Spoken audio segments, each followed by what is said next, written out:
Hello, everyone. Welcome to Unmasked, a Beyond-worthy podcast. So glad you are here listening and tuning in today.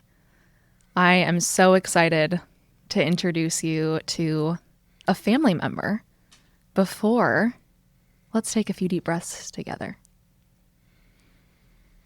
Wherever you are, biking, walking, driving, notice your breath. Tune into this moment and take a second to slow down.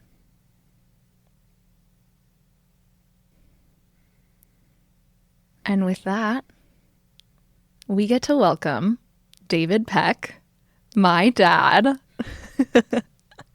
Dad, how are you feeling today? Fantastic. I'm a new grandfather. Yes. Your sister had twins day before yesterday. What a joy. This is why I have the honor of having my dad in the studio today, because he is visiting New York to meet the new grandchildren in the family, my niece and nephew. How does it feel to be a grandfather? It feels like there's a new dimension in front of me, and it's opened up expected and unexpected feelings, emotions from sudden weeping to to just pure joy, so wide range. And so it's going to be a tremendous experience going forward. I agree with that. Let's introduce my dad's 3 words he would use to describe himself. We've got sporty, provocative, and a dreamer. I'm excited. These words are fantastic and a little bit unexpected. Dad, will you start to tell us about sporty? Sporty, I couldn't come up with another term for it. It all is all centered in my passion for sports and recreation, and the fact that I love watching sport, team sport, individual sport. There are few sports that I wouldn't enjoy when they're playing at their highest levels, like in the championship game of even a ping pong game. It's my love of watching sports and participating in sports as a competitor, as an athlete. Over the decades, especially in my youth, I suppose, given a choice of applying myself academically or applying myself as an athlete, I chose sport and athletics. What sports did you play growing up and into adulthood? Ice hockey, lacrosse, a little bit of football, squash, windsurfing, motorcycle racing, dirt bike racing, which is called motocross, in my teens. And did I say windsurfing was a huge passion for about 20 years. So some sports that are very common and much loved, and other ones that make you think twice. What's that? Back when I adopted lacrosse as an 8th grader, as an example, very few people knew what lacrosse was. But it's better known today, certainly, than it was then. For those people who might not know what windsurfing is or looks like or feels like, will you share the experience of being out on the water and what that's like? Well, windsurfing is also called board sailing. So they're one and the same. It was a sport that came about or was invented in the mid-70s, I would say. And I started to windsurf in the early to mid-1980s. And at the beginner level, it's a struggle. And that's why a lot of people don't take it up, is because it's so frustrating at the beginning. That's why I became a certified instructor, is because I got through that difficult period, the learning curve, and then I was able to teach people standing on the beach on a simulator. So they had the tools to go into the water and make it happen. But windsurfing is somewhat like surfing, except you're on a board with a wing, a mast, a boom, and a sail. And at a high level, there's nothing like the rush that comes with windsurfing and high winds and high waves. And the thrashing that you can take out there, the beating when you crash into the water and a lot of wave action and high winds, you really have to focus to get your posture just right to do a water start, to get up. And again, if you're not balanced, you're just going to get pitched the moment you get lifted up out of the water. I've windsurfed all over North America, and it's something that I dream about still, even though I haven't windsurfed in about 5 or 6 years, and I haven't seriously windsurfed in 20 years. But other sports have taken me. But I'll continue to windsurf as long as my body will let me, and on the occasion in places like Florida.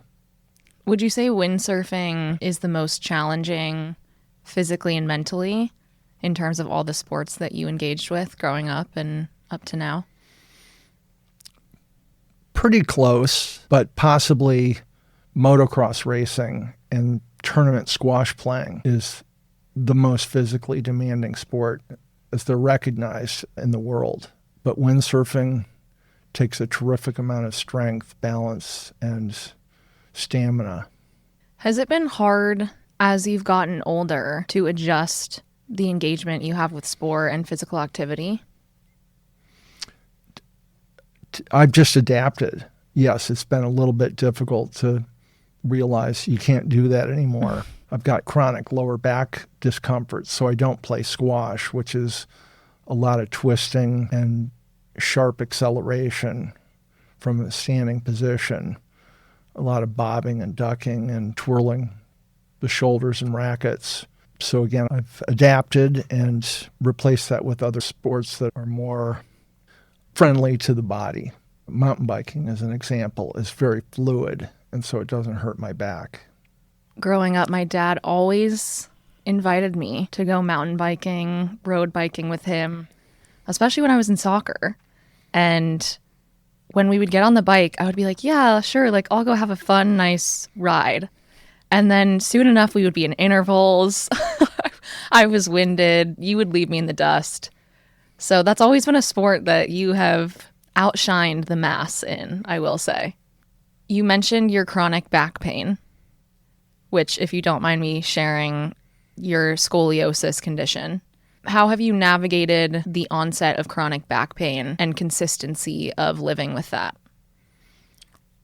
Well, I've managed it with physical therapy, with other therapies, and by staying as fit as I possibly can within the limits of injuring my back. So weightlifting, I go to a weight room every 2 or 3 days and lift weight, but I don't do free weights. I don't compress my spine. Light weights and repetitions.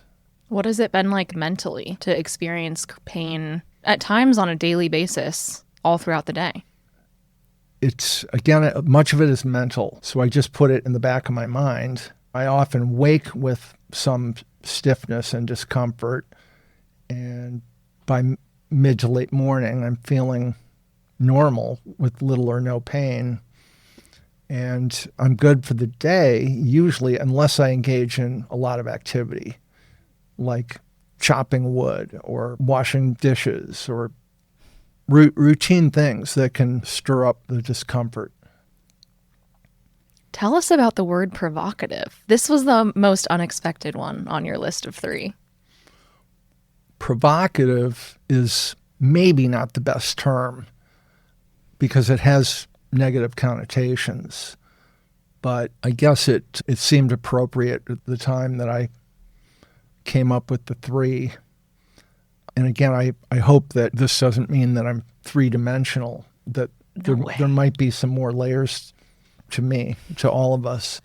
But provocative is, in a humorous way, So I've often, throughout my life, said or done provocative things to promote or evoke humor, to challenge status quo, whether it be to tiptoe on the edge of what's allowable in society and what's not, and to flirt with that. That's provocative. So thinking back again to a sporting event, what I did, an example of what I did that was provocative back when I was playing tournament squash with your mother was we played in some men's doubles tournaments in squash. And I did it because principally your mom was my wife and she was an excellent rackets player. However, I knew that it was going to provoke a negative response potentially from the old boys club. And it did. What happened? Well, one time in a Chicago tournament, a young man at the time who knew me but not very well had the audacity to call me and tease me in advance of our match with him. His name was Joe. And Joe called me and said, "Dave, that's cute that you and your wife are playing as a team." And I don't think I need to tell you what happened in the match. Your mother took care of him. Oh, go Mom. Come on. I would expect nothing less. But all along, I've provoked the status quo in a way. I've chosen a path that was unconventional. It's important. Humor, lightening things up a bit. We need that these days. Although it can be challenging at this point in time because I think the world has gotten a lot more sensitive. At least it's more likely that people are tiptoeing around each other because there's a lot of sensitivity and polarization. But we don't have to get into that. I want to hear why you're a dreamer, how you're a dreamer. I dream mostly about sports and competition. So I always wanted to be very good at what I did. And through the years, I really didn't have a mentor in any or many of these sports. I just had to figure it out and teach myself. But aside from being a dreamer of sport and competition and trying to be the best all the time, especially as a young adult playing adult sports, amateur sports, I dreamed as a grade schooler to build things, whether it was to craft wood furniture or to build wood forts. That evolved into building a log cabin at prep school, a place to go hide and hang out in between class and other events. A lot of daydreaming during class. I'm sure a lot of people can resonate with you on that one. Dreaming about business pursuits. Some resulted in failures and others modest successes. And going back to the word provocative, unconventional is maybe a better word because it doesn't carry the negative connotation. So in the early 80s, specifically 1980, when I got my first job out of college, I went into the solar heating business. I was hired as a marketing manager, but pretty soon it became clear that there wasn't really enough to do as a marketing manager for this little company. So I became a solar heating mechanic. So by weekday, I'd install solar heating systems with a crew. And on the weekends, we'd go promote our services at malls and public places and try to sign contracts with people to sell solar heating systems. And so that was unconventional in a way. Not necessarily in business, but the technology. I chose a technology that was barely recognized in the community as something viable. What was next after your solar energy days? Well, unfortunately, my participation in the business only lasted about 3 years because the tax credits at the time really kept the industry afloat.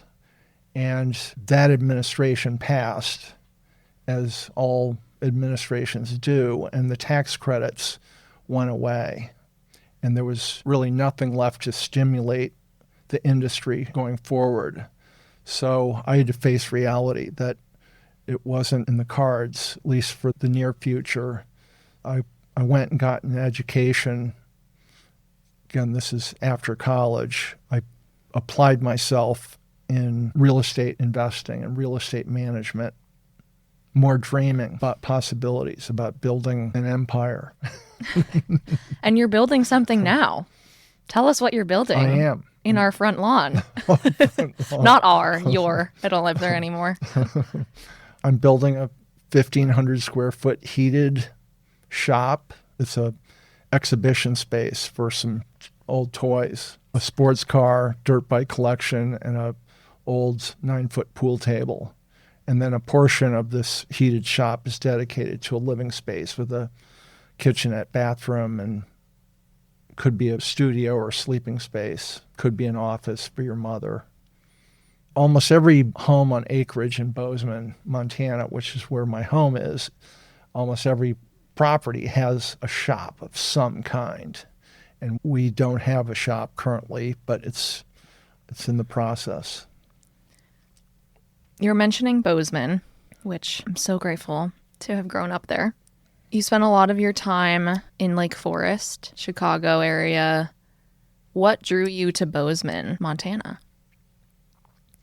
9/11 was the impetus. That's what started your mother and I, our conversation about possibilities of a life in other places, about decompressing. Life in the Chicago suburbs was so competitive. And I'm a competitor, but I just wasn't up to that level of the financial strain is what that was about. I was a carpenter. I was working class, living in high society, and the inequity of what was required to make a living there, it just didn't add up. And after years of trying to keep up, and with 9/11 triggering our thinking, opening up our minds, our imagination about possibilities, we moved to the West and started over. And it was terrific. What are some unexpected gains to raising a family in Bozeman, Montana, compared to Lake Forest, Illinois? Raising a family is probably, no matter where you are, is always rewarding because it's going to bring new friends to the forefront. It's unavoidable. If you're going to school every few days or attending musical performances or talent shows, soccer matches, you're going to meet new friends. And so I can't say that it would be any different in Bozeman, but what we got from Bozeman was excellent schools and excellent education for you and your sister. And it was really stimulating to be in a community that had a major university, Montana State University. And then there was terrific growth, astronomical growth of population in infrastructure, business. There's just been dirt flying in Bozeman now for 23 years, as long as we've been there, meaning that there's just construction in every direction that you look, and the population has grown at a terrific rate. What was it like raising two children and trying to stay grounded in who you are as an individual? I didn't really give much thought to me as an individual. It was a team. It was a marriage. It was a loving family. It was supporting you and your sister in your endeavors at school. And business and work was never something that I put ahead of family and fun. I applied myself at the real estate business, which was my most recent business in Bozeman. But again, given a choice between work and play and family, I would choose family and play first. And that's hurt me to some degree. It's backfired a little bit, but I don't regret it. I've got nothing but fond memories and pure satisfaction coming from my choices. What do you mean about it backfiring a little bit? Will you tell us more about that? I guess I may have labeled myself an underachiever for that reason, but it was an acceptable choice that I made. That's the way I'm wired. And so I didn't have the same level of business success maybe as some of my peers, but it's all translated into a wonderful life. What was one of the hardest parts of seeing peers or other men in society taking a different approach and potentially putting money and business above family, play, fun? Some of them achieved greater wealth. Some of them didn't. Some of them are now past. Maybe it led to their demise. I can't give you any examples, really, but I think my instinct, my gut is telling me that, yeah, if you give it your all in business and you've been well educated, you're going to have possibly terrific success and terrific wealth as a result of it. And again, those were not high priorities for me. I am glad you rose this point because it's very fitting for this podcast in the message I'm trying to send. It's a bummer that, for example, you, and along with many others, use the word an underachiever in association with prioritizing love, connection, family, fun, joy. Because isn't that one of the greatest achievements that most people could hope for? Right on, Rachel. Thanks for the hype, Dad. I'm serious, though. From an outsider's perspective and from a daughter, I am forever grateful that you prioritize those things. Because when I tell people about growing up in Bozeman and whittling sticks and getting to play imaginary friends and be in the presence of you and Mom and have that quality time, I would say that's very irreplaceable and a huge achievement. What is something you wanted to instill in your children? Fair play, sportsmanship, and go for your dreams. Go for the highest level. Visualize the greatest level of achievement for yourself. Have a mental picture of that and see yourself doing it. Are there any labels or assumptions that people in your life have had about you, whether it be when you were younger, growing up, or now? None that were spoken to my face. Nothing derogatory that I can think of directly. But again, I'm supposing that some of my friends thought of me in the same way that I thought of myself, was he's a goof-off. Doesn't apply himself academically, doesn't appear to be applying himself much in a business sense. But at the same time, I guess I had more admirers, if you will, than I thought. Like when I was a sophomore in college and I joined a fraternity, they wanted to make me the president right away because we lacked leadership in that fraternity, and they thought I exuded leadership. So I became the president of the fraternity.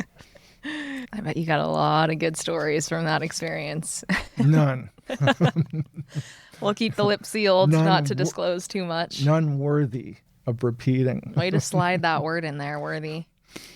How do you want to be remembered?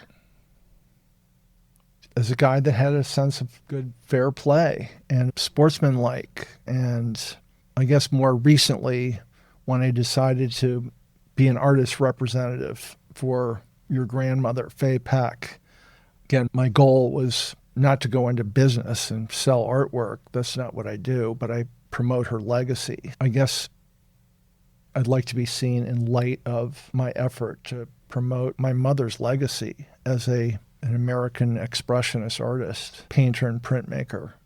You don't know this yet because I haven't released my first solo episode. It will have been released by the time this one comes out.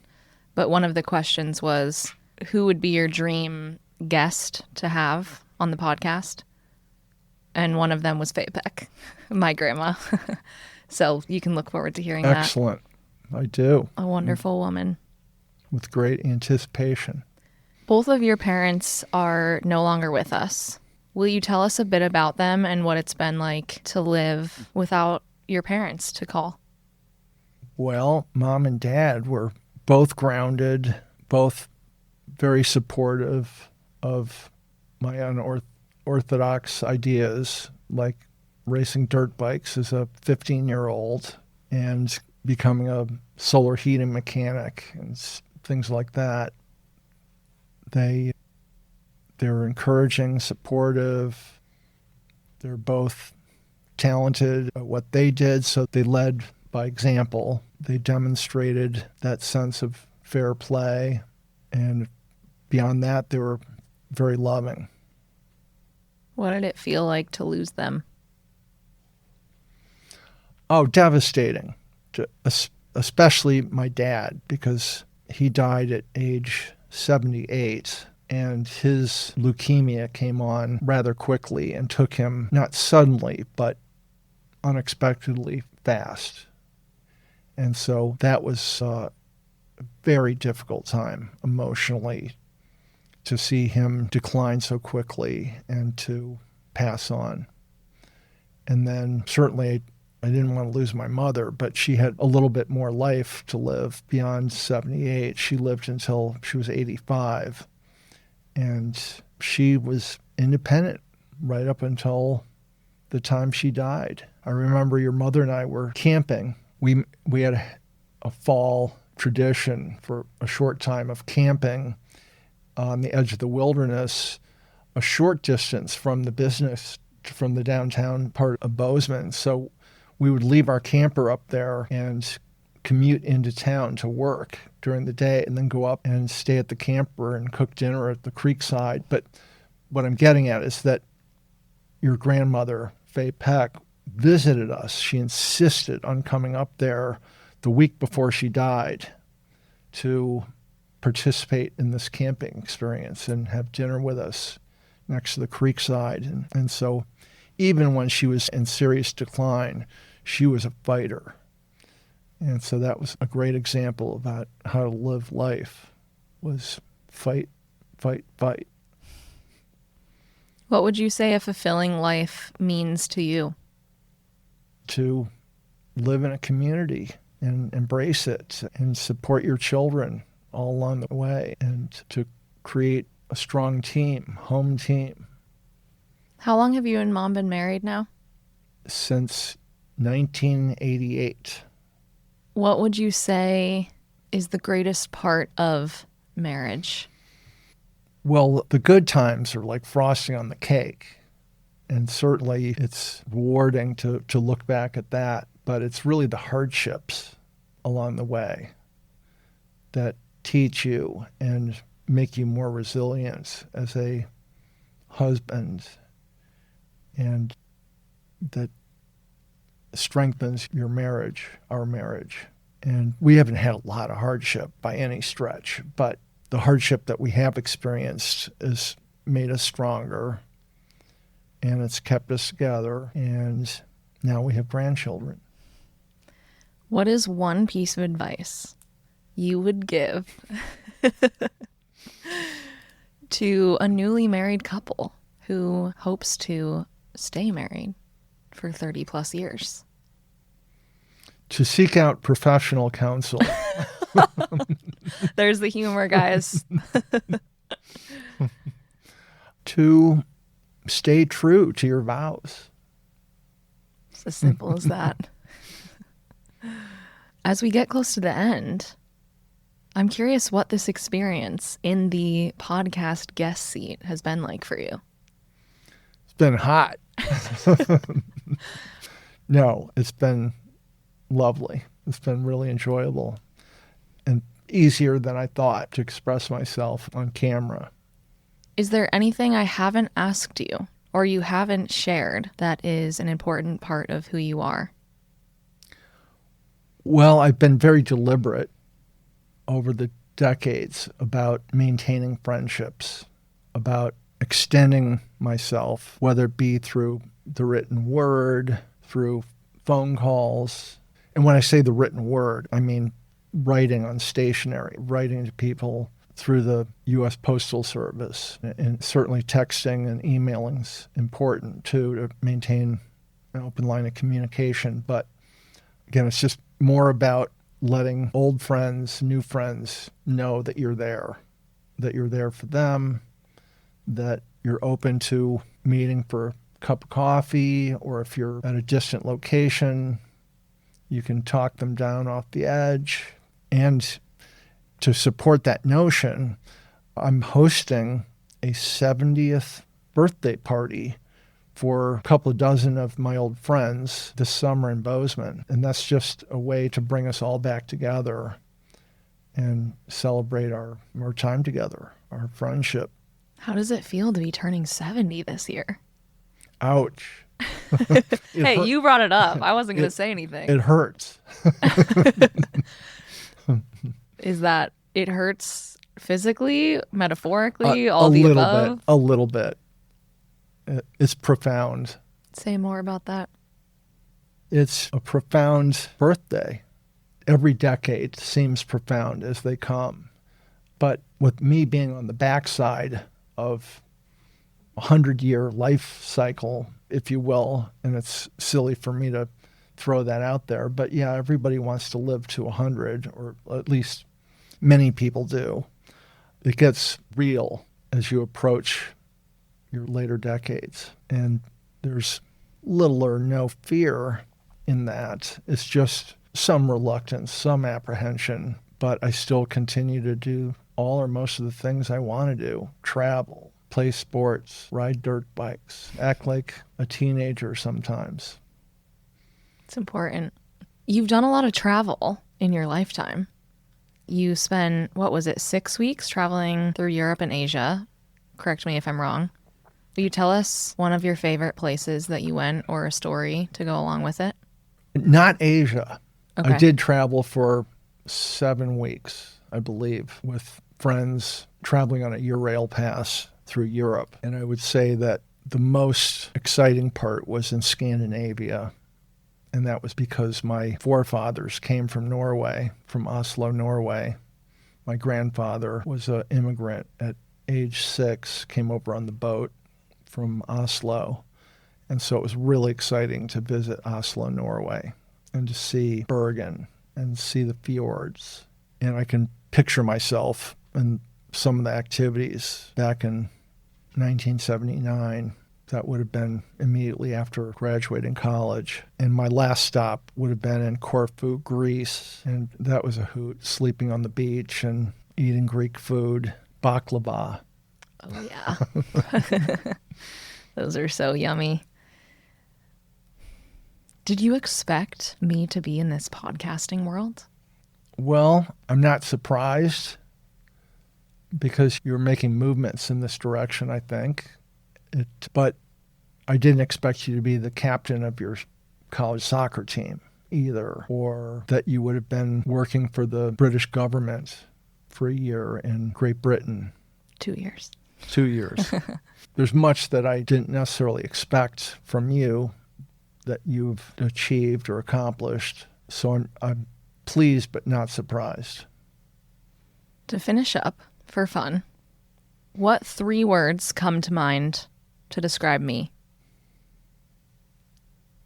Committed, dedicated, studious. Love it. Okay. David Peck is sporty, provocative, and a dreamer. Thank you, everyone, for tuning in for this father-daughter episode. This is Unmasked, a Beyond Worthy podcast. My name is Rachel Peck.